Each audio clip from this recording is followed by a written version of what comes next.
Bienvenidos, mediodía en Chile. Aquí comienza Tribuna Ciudadana, su voz en las redes sociales. Aquí donde a usted se le reconoce que merece más y mejor, porque sus derechos, nuestros derechos, no son ni debieran ser favores políticos. Esta semana estuvo de gira internacional el presidente Gabriel Boric. El mandatario visitó Berlín y Múnich en Alemania, Estocolmo en Suecia, Lucerna en Suiza y París en Francia. La gira tuvo como objetivos algunos bien precisos. Y aunque no son de un total dominio público ni de la prensa, de hecho hubo actividades donde los periodistas fueron excluidos, se informó, sin embargo, que los énfasis de la agenda de esta gira estuvo centrada en la inversión extranjera, atraer inversión extranjera a Chile, en temas de derechos humanos y política internacional. Y en este último punto, con un especial énfasis en la llamada Cumbre por la Paz en Ucrania, que se realizó en Lucerna, Suiza.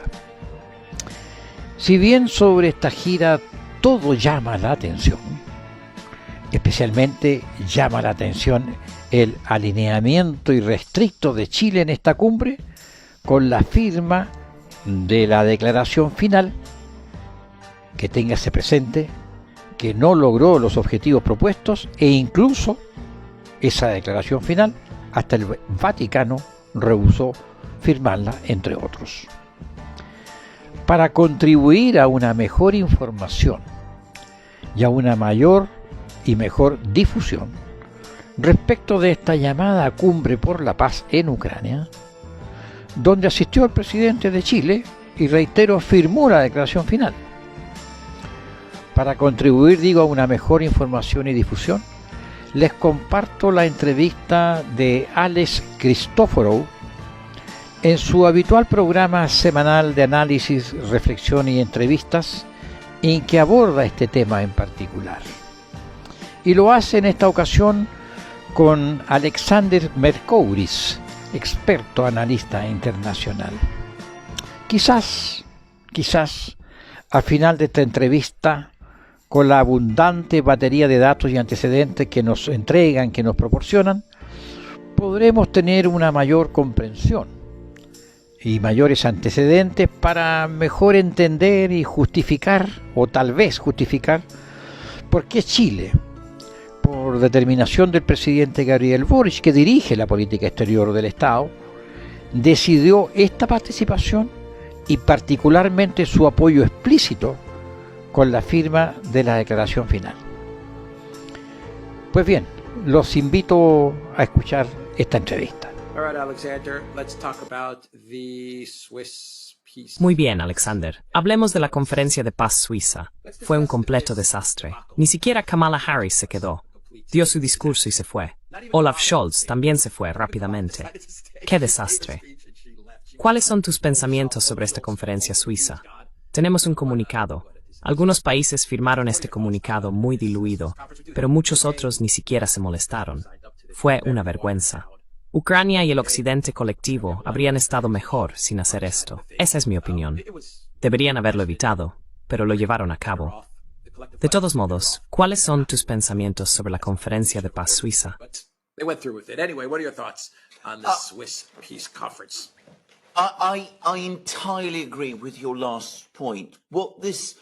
Estoy completamente de acuerdo con tu último punto.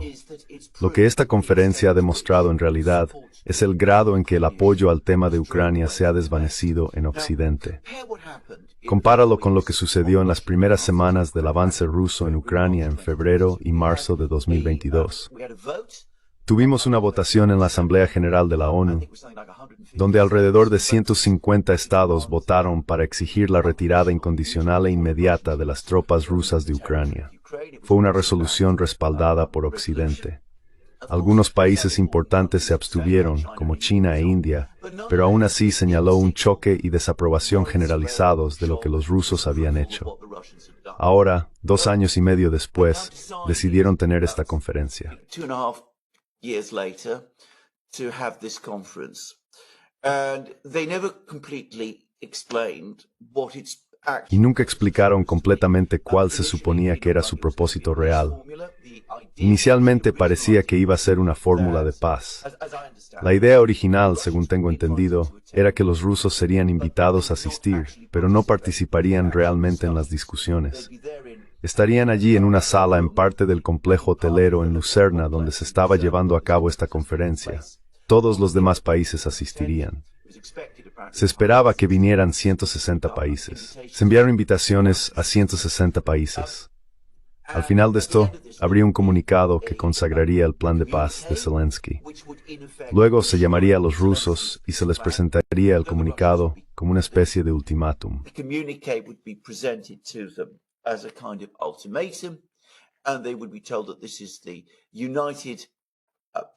Y se les diría que esta es la posición de la comunidad internacional y que a menos que Rusia aceptara aceptarla, estaría internacionalmente aislada. Seguirían todo tipo de otras consecuencias. Ese parece haber sido el plan original. Los suizos estaban involucrados porque Suiza supuestamente es un país neutral. Contactaron a los rusos a principios de este año y dijeron, miren, ¿pueden venir? Obviamente van a ser invitados a esta conferencia de paz. Esto no tiene nada que ver con las discusiones que se lanzaron en agosto del año pasado por Jake Sullivan con una primera reunión en Copenhague. Esta es una iniciativa completamente nueva. Estamos ansiosos por escuchar sus opiniones. Queremos que estén allí.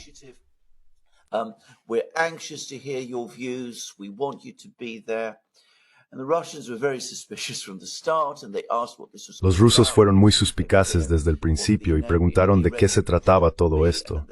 Quedó claro cuál iba a ser el arreglo. En ese momento, Lavrov dio una entrevista muy interesante sobre esto. Le dijo a los suizos, debes estar absolutamente bromeando. No estamos preparados para participar o tomar parte en algo así. En lo que a nosotros respecta, no estamos invitados y ciertamente no vamos a asistir simplemente para recibir ultimátums. Así que eso fue lo que dijeron los rusos. Declararon que no iban a ir. Intentar organizar esto fue un error. Pero en el momento en que los rusos dijeron que no iban a ir, lo correcto habría sido cancelar todo. Sin embargo, decidieron seguir adelante con ello.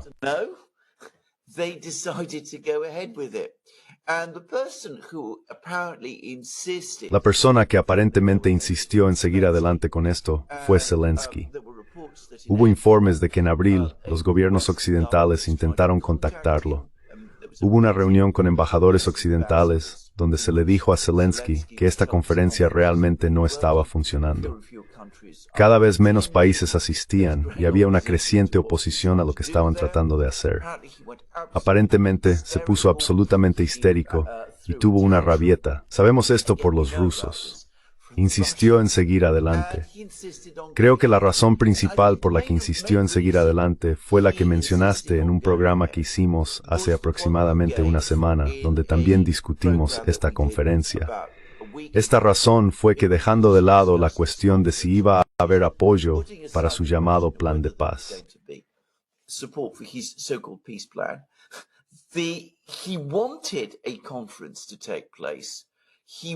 Él quería que la conferencia se llevara a cabo con todos los principales líderes presentes, porque su posición como presidente de Ucrania ahora está en duda. Los rusos están diciendo abiertamente que no es el presidente legítimo de Ucrania, porque canceló las elecciones. Quería el apoyo de los líderes mundiales para mostrar al mundo, al pueblo ucraniano y a los rusos que él es el presidente de Ucrania reconocido y apoyado internacionalmente. Así que la llamada conferencia de paz siguió adelante. Sin embargo, el apoyo se desvaneció rápidamente. China dijo que no iba a asistir. Muchos otros países también declinaron. De los 160 que se suponía asistir, solo 92 enviaron representantes, lo cual ya es una reducción considerable.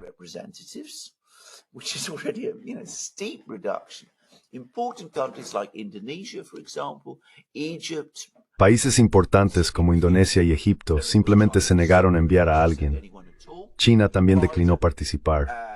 Biden y su equipo decidieron que él tampoco debería asistir, a pesar de que acababa de estar en Italia en la cumbre del G7. Habría sido fácil para él tomar un vuelo corto y asistir a una de las sesiones en Lucerna. Sin embargo, lo retiraron y lo enviaron de regreso a los Estados Unidos, donde tuvo dificultades en una conferencia de donantes y tuvo que ser ayudado por Obama. Pero esa es otra historia para otro día. Los gobiernos occidentales y europeos, por supuesto, asistieron todos. The Western governments, the European governments, of course, all attended. Most countries around the world.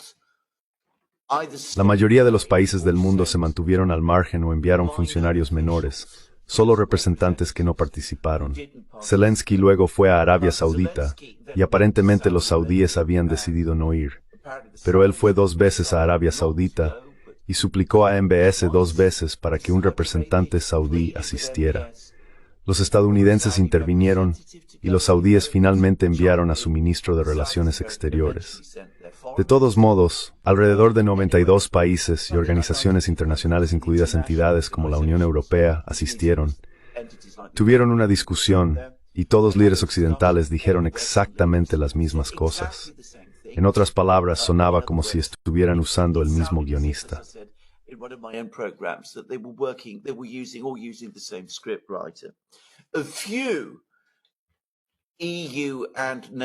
Algunos líderes de la UE y la OTAN dejaron caer la máscara y dijeron cosas sobre los rusos que eran tan extremas como descolonizar Rusia y desmembrarla, que creo que habría perdido aún más apoyo para Ucrania y las potencias occidentales.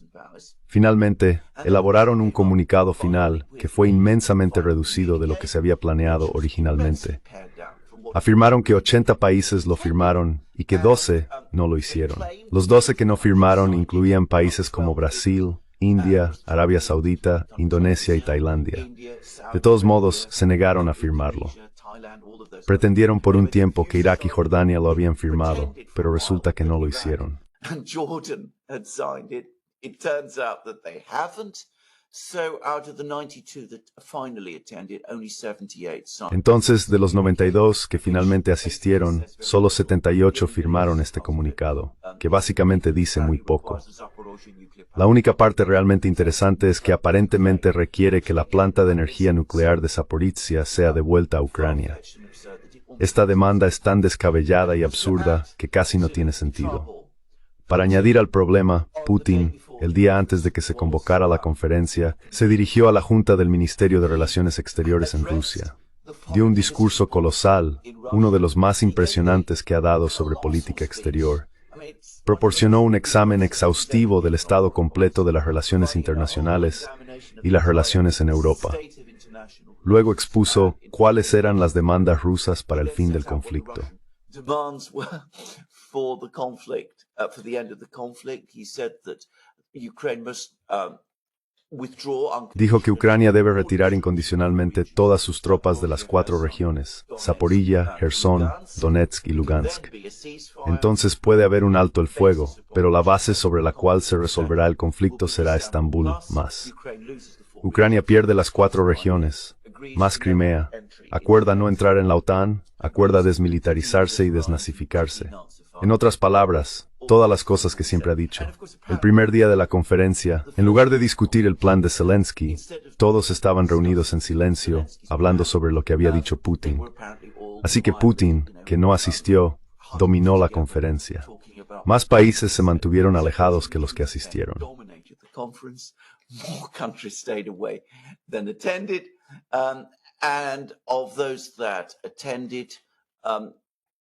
De los que asistieron, solo un cierto número estaba preparado para firmar el comunicado final. Incluso entre esos países, todos los grandes líderes del sur global, Modi, Lula, Ramaphosa de Sudáfrica y MBS, se negaron a ir. Fue un absoluto desastre.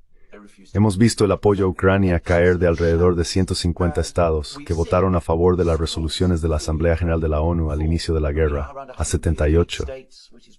Estos 78 incluyen países como Hungría y Turquía, que básicamente firmaron el comunicado debido a la presión a la que están sometidos. Serbia también, por cierto. Y por supuesto sabemos que ellos tampoco están realmente a bordo. Lo que esto ha hecho es demostrar, una vez más, el colapso completo del apoyo al proyecto Ucrania en todo el mundo, y la medida en que la mayor parte del mundo ahora se está realineando silenciosamente con los rusos. Un desastre.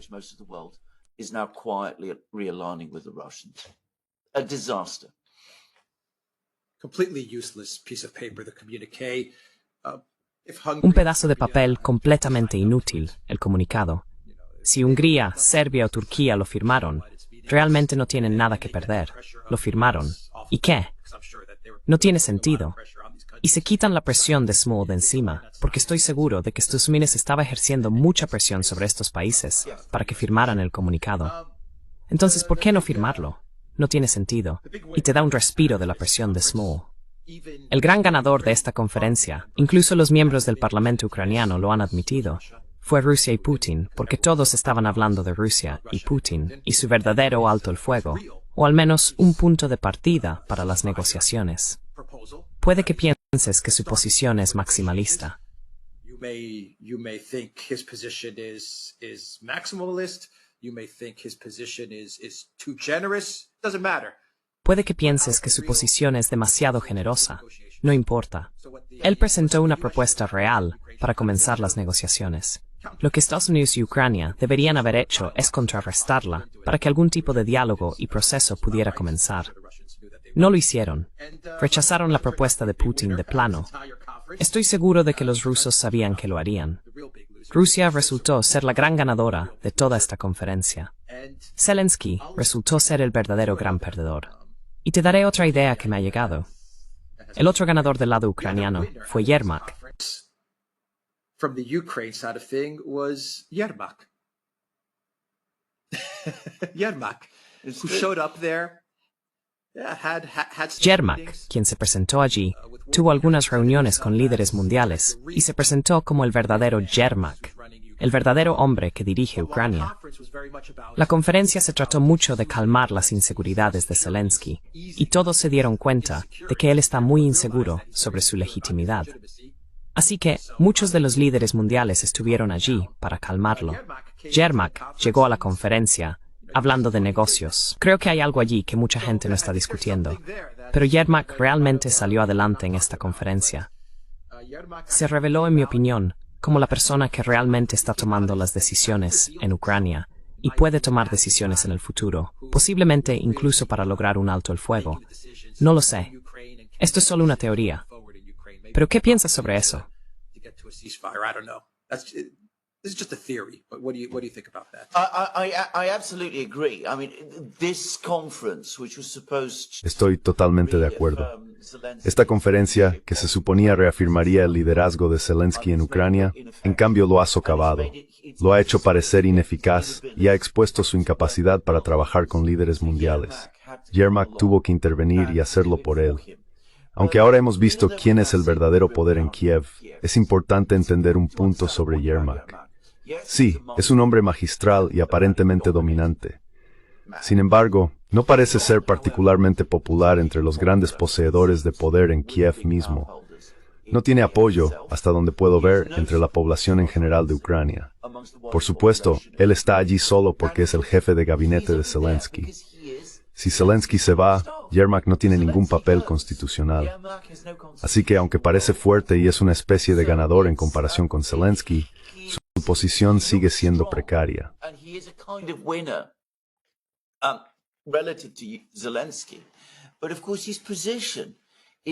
Pero, por supuesto, su posición es muy tenue. Aquí es donde llegamos al cinismo masivo de todo el asunto. Aparentemente, lo que Zelensky y Yermak estaban haciendo en la cumbre, llamémosla una conferencia de paz, fue bastante revelador. En la cumbre suiza y en las semanas anteriores estaban diciendo a todos, los estadounidenses, los británicos, los alemanes, los europeos, los suizos y los países del sur global, que sí, las cosas en el frente no se ven tan bien en este momento. Sin embargo, aseguraron a todos que están recibiendo nuevas armas de los estadounidenses, incluidos los F-16. El Congreso ha autorizado un nuevo paquete de ayuda y también están recibiendo más financiamiento y apoyo de los europeos. también están llevando a cabo esfuerzos significativos de movilización. We're undertaking some great mobilization. In 2025, we will be able to... En 2025 podremos volver a la ofensiva. Empujaremos a los rusos hacia atrás y recuperaremos gran parte del terreno que estamos perdiendo en este momento. Quizás empujemos a los rusos aún más lejos. Si te quedas con nosotros y continúas apoyándonos, estaremos en posición de obligar a los rusos a aceptar nuestros términos. Ahora, creo que cualquiera que esté familiarizado con lo que realmente está sucediendo en los campos de batalla y la situación en Ucrania sabe que toda esta narrativa es delirante. Pero lo estoy leyendo cada vez más en los medios occidentales. Se están publicando artículo tras artículo sobre esto. Hay uno en el Financial Times, por ejemplo. Ese artículo en el Financial Times finalmente reveló que esta narrativa proviene de los ucranianos. Son los ucranianos quienes están diciendo esta narrativa. That it's the Ukrainians who are spreading this narrative. And when we talk about the Ukrainians, it's obviously Zelensky. Y cuando hablamos de los ucranianos, obviamente nos referimos a Zelensky y Yermak. Esa es la historia que contaron a los países del sur global para intentar que asistieran a esta conferencia. Es la historia que están contando a los estadounidenses y a los europeos. Por supuesto, solo prolonga la guerra porque permite a Zelensky y Yermak rechazar las negociaciones basadas en las propuestas que hizo Putin. La razón por la que están haciendo eso es porque, aunque saben que eventualmente perderán, también saben que si comienzan las negociaciones y terminan la guerra, perderán el poder de inmediato. Toda su posición política en Ucrania colapsará. Así que tienen un incentivo para mantener la guerra en marcha. Es una situación terrible y cínica. El problema es que nadie en Occidente parece tener la inteligencia, el valor o quizás incluso la comprensión para ponerle fin.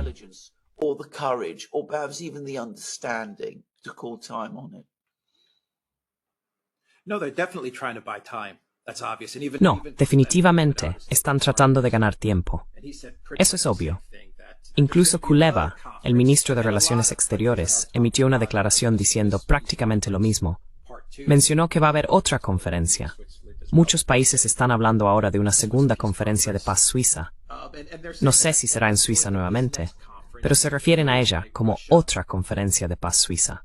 El objetivo de esta próxima conferencia es invitar a Rusia e intentar alcanzar algún tipo de alto el fuego o acuerdo negociado, o al menos comenzar el proceso de un acuerdo negociado. Kuleva declaró que en la próxima conferencia, Ucrania tendrá cierta ventaja en las negociaciones. Estoy seguro de que la narrativa será que una vez que termine la segunda conferencia, y si también es un desastre, la narrativa cambiará a ganar ventaja en la tercera conferencia.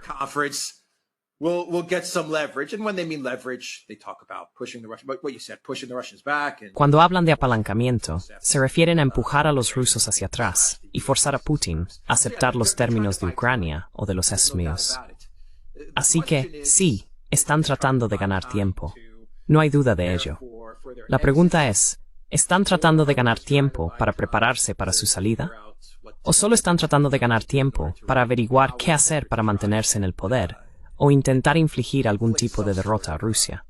Esto podría llevarlos a una negociación y permitirles decir, ok, finalmente conseguimos el apalancamiento que queríamos debido a esta victoria táctica. Entonces podrían entrar en negociaciones. Es simplemente difícil ver exactamente por qué están tratando de ganar este tiempo.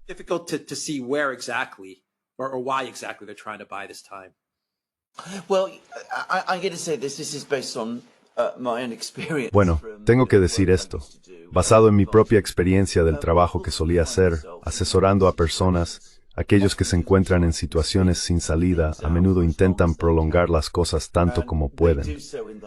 Hacen esto con la esperanza de que algo surja que transforme la situación a su favor. En el camino, no solo racionalizan lo que podría cambiar las cosas para ellos, sino que también dan diferentes razones para sus propios motivos. Así que, por un lado, puedo imaginar perfectamente a Zelensky y Yaron Mark diciéndose el uno al otro, tenemos que seguir luchando porque necesitamos salvar a Ucrania.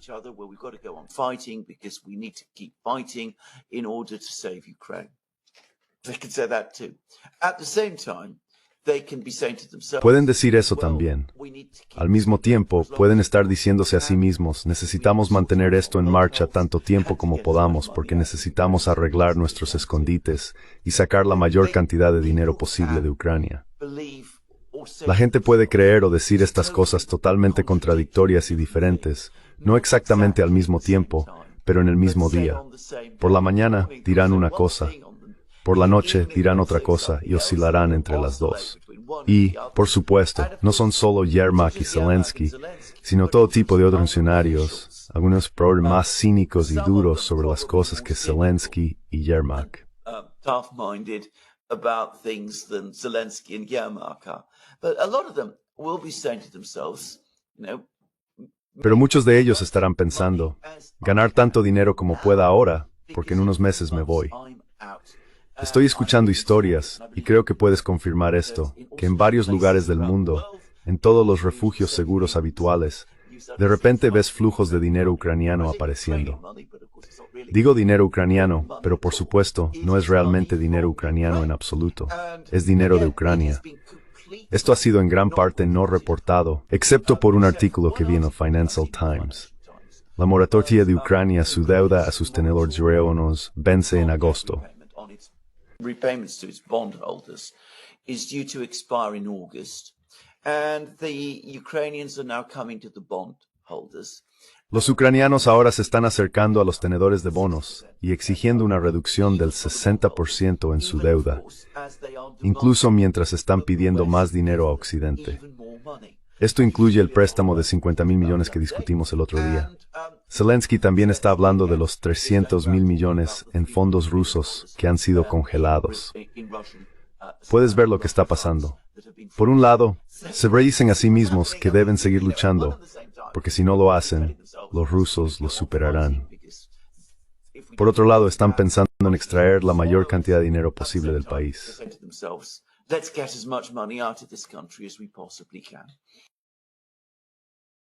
Sí, también se trata de autoconservación. Creo que todos estos tipos, incluso Yermak, Podolyak y Zelensky, pueden fácilmente volverse unos contra otros, porque todo se trata de autoconservación. Definitivamente tienen diferentes motivaciones para asegurarse de que pueden sobrevivir a este lío en el que se encuentran, y se venderán entre ellos fácilmente. Fácilmente. No tengo ninguna duda al respecto.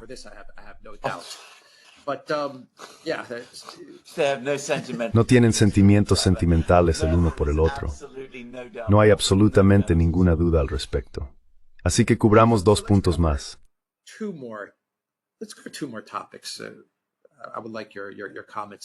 Vamos a cubrir 2 temas más.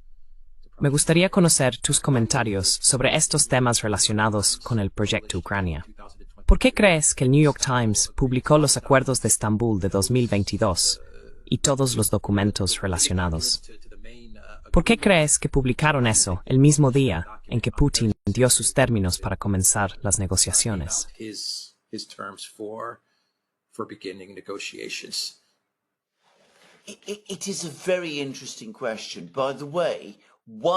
Es una pregunta muy interesante. Por cierto, un documento, según entiendo, fue omitido.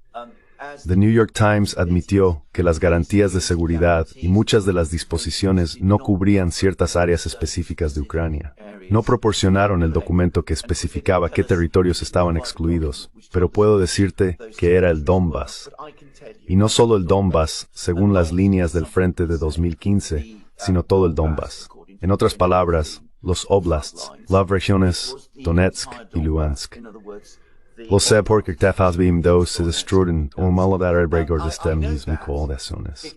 At the time, back in 2022, in March 2022, April 2022, all of the details of these negotiations, the entire range of agreements was basically... Toda la gama de acuerdos fue básicamente filtrada al Financial Times por negociadores ucranianos que les dieron un giro positivo masivo. Querían revelar hasta qué punto los rusos supuestamente habían hecho concesiones.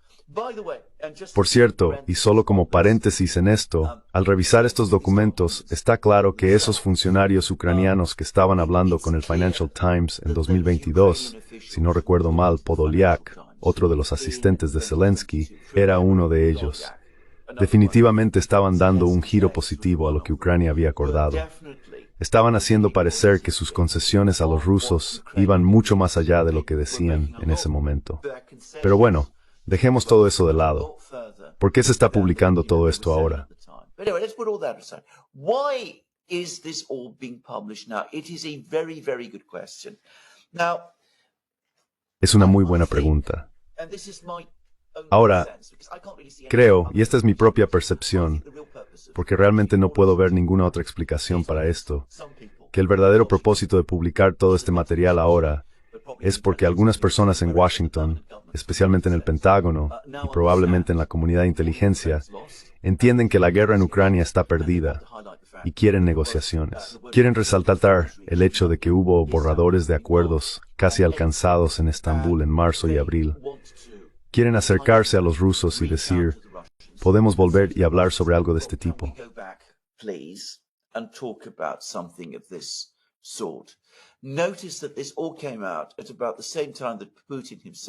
Observa que todo esto salió más o menos al mismo tiempo que el propio Putin hablaba del proceso de Estambul como la base para cualquier futura negociación para Rusia. Entonces algunos estadounidenses se están diciendo a sí mismos, bueno, tal vez esto es lo que necesitamos hacer. Es importante aclarar lo que realmente significa ese acuerdo de Estambul del que Putin siempre habla. Sin embargo, Putin ha salido desde entonces y ha dicho que lo acordado en Estambul en marzo y abril de 2022 ya no refleja las realidades actuales sobre el terreno. Por lo tanto, debe ser adjustado.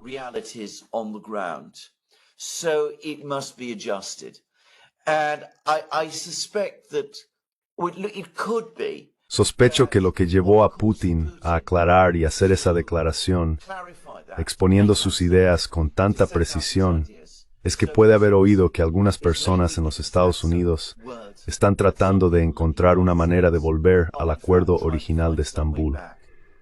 Eso podría ser la razón por la que publicaron todos los materiales de Estambul de la manera en que lo hicieron.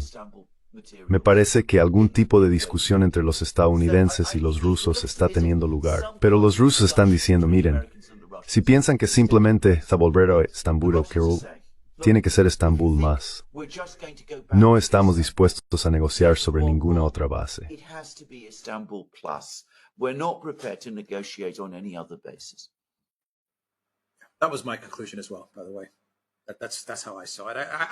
Esa fue mi conclusión también. Así es como lo vi. De hecho, lo vi de dos maneras diferentes. Había fuerzas en la comunidad de inteligencia de Estados Unidos, o el Estado profundo, como quieras llamarlo, que decían, de acuerdo, necesitamos encontrar una salida a esto. Así que publiquemos los acuerdos de Estambul y veamos si podemos empezar a encontrar un terreno común con Rusia. Incluso pensé en llevarlo un paso más allá. Incluso los neoconservadores pro conflicto con China pueden haber impulsado esto, diciendo, necesitamos terminar con Ucrania porque tenemos que pasar a Taiwán y China. Así que saquemos esto a la luz e intentemos encontrar un terreno común con los rusos, porque estamos perdiendo tiempo con China y Taiwán. Yo también estaba pensando en esa línea. So, I mean, I was thinking along those lines as well. I think it's absolutely correct. Given that the G7, and I was thinking, I have. Creo que esto es absolutamente correcto. Tengo que decir que estaba pensando lo mismo debido al comunicado del G7. Hablamos de esto, y el hecho de que Estados Unidos ahora se está posicionando para imponer sanciones en todo el sistema financiero chino. Van a usar sanciones secundarias para hacerlo. Los europeos han sido forzados a imponer grandes aranceles contra los autos eléctricos chinos, poco después de que los estadounidenses hicieran lo mismo. Hemos tenido una respuesta increíblemente fuerte del gobierno chino. Ayer hubo un artículo feroz en Global Times, básicamente diciendo que todo el comunicado del G7 es un acto de hipocresía y un ataque a China. Los chinos simplemente no lo aceptarán y no se quedarán de brazos cruzados para dejarse avasallar. Let themselves be steamrolled over. And then there was that very weird story about. Y luego estaba esa historia muy extraña sobre Xi Jinping diciéndole a Ursula von der Leyen que sentía que los estadounidenses estaban tratando de incitar a China a una guerra por Taiwán. Dijo que no caería en eso y no se dejaría arrastrar a un conflicto así. Tengo dos problemas con esa historia que apareció en el Financial Times. Primero, creo que es inconcebible que Xi Jinping dijera algo así a Ursula von der Leyen. No compartiría un pensamiento tan privado con alguien como ella. Podría decir eso a alguien como Moni, por ejemplo. Lo dudo, pero no puedo imaginarlo diciendo algo así a Ursula. That he would have said something like that to Ursula. And saying what he said to a Western leader seems... Decir lo que dijo a un líder occidental parece contradecir la posición oficial china, que es que Taiwán es una línea roja para China, y que China no se quedará de brazos cruzados, y permitirá que el curso de independencia que las autoridades taiwanesas actuales están siguiendo siga su curso. Xi Jinping ha estado diciendo eso en foros públicos y en reuniones que ha tenido con Biden, Blinken y otros funcionarios. Entonces, ¿por qué querría socavar su propia línea roja? Parece más probable que esta historia se haya difundido porque los sectores duros en los Estados Unidos quieren escalar contra China. Quieren asegurar a la gente en Europa, especialmente, que los chinos están fanfarroneando. Creo que de esto se trata realmente todo esto.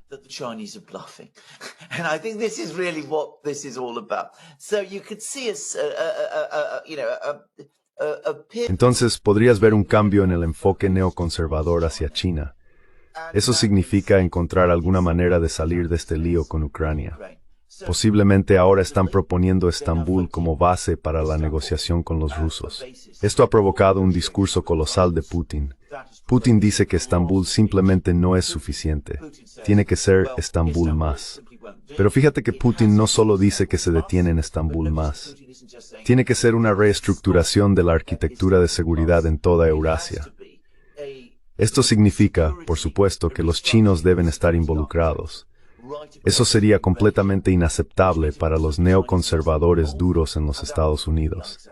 Así que lo que Putin está señalando nuevamente es que no hay manera de que los rusos vayan a traicionar a los chinos. Los chinos los apoyaron y ellos apoyarán a China.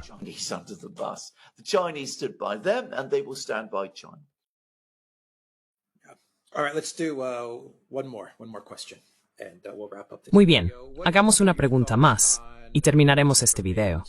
¿Cuáles son tus pensamientos sobre los comentarios de la OTAN y Stoltenberg que hacen referencia al hecho de que van a preparar su arsenal nuclear? ¿Y qué más dijo Stoltenberg? Tienen 300.000 tropas listas para entrar en conflicto con Rusia. ¿Cuáles son tus pensamientos sobre todas estas declaraciones de Stoltenberg?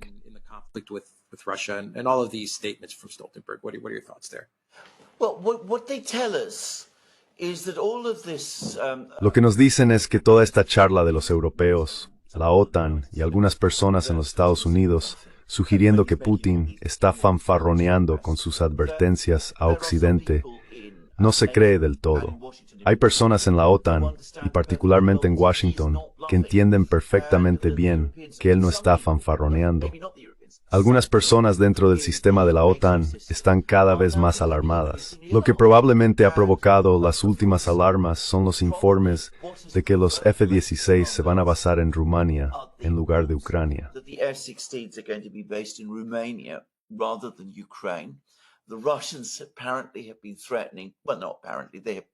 Los rusos han amenazado públicamente con atacar los F-16 en Rumania si esos F-16 participan en los combates en Ucrania. Si despegan de bases rumanas y se enfrentan a la Fuerza Aérea Rusa en Ucrania, los rusos los atacarán. Los rusos también han estado realizando ejercicios nucleares y declarando que si Occidente interviene en Ucrania, están listos. Algunas personas están diciendo, Dios mío, claramente Putin no está mintiendo. Están en una situación muy peligrosa, de hecho.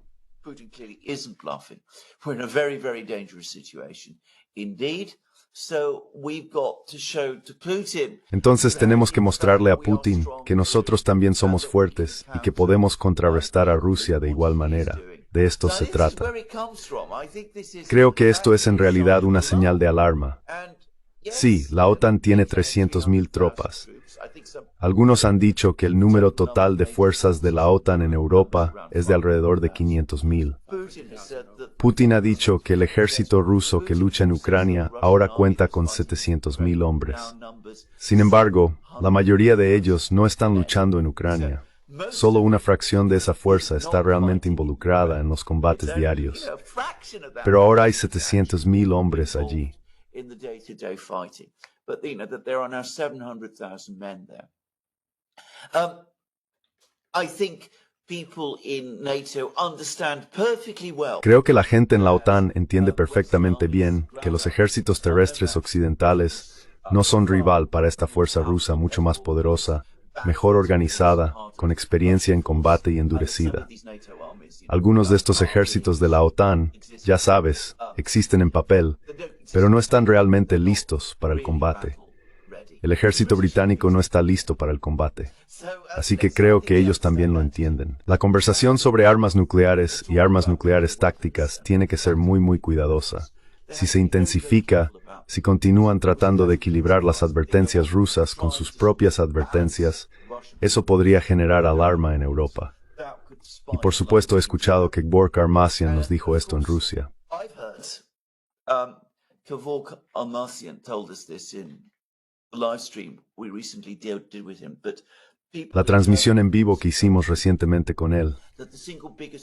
Pero la gente en Alemania también me ha dicho que el factor más importante para persuadir a los jóvenes, en particular a votar por el AfD en las elecciones al Parlamento Europeo, el que surgió con más frecuencia cuando se habló con los jóvenes, fue el conflicto en Ucrania y la amenaza a la paz en Europa. Así que es un juego peligroso el que está jugando la OTAN. Pero como dije, el hecho de que hayan dado estas advertencias por su cuenta y hablado sobre la posibilidad de poner sus armas nucleares tácticas en un nivel de preparación más alto, muestra que entienden perfectamente bien que los rusos no están fanfarroneando, a pesar de toda la fanfarronería y el fingimiento que hemos visto de todo tipo de personas. Despite all the bluster and pretense that we've been seeing from all kinds of people in the media. En los medios, y por cierto, creo que eso es algo bueno. Si se dan cuenta de que los rusos no están mintiendo, entonces es más probable que retrocedan. Muy bien, lo dejaremos ahí. theduran.locals.com. Estamos en Rumble, Odyssey, BitChute, Telegram, Rockfin y Twitter. Esta fue su tribuna ciudadana semanal. Hasta el próximo sábado.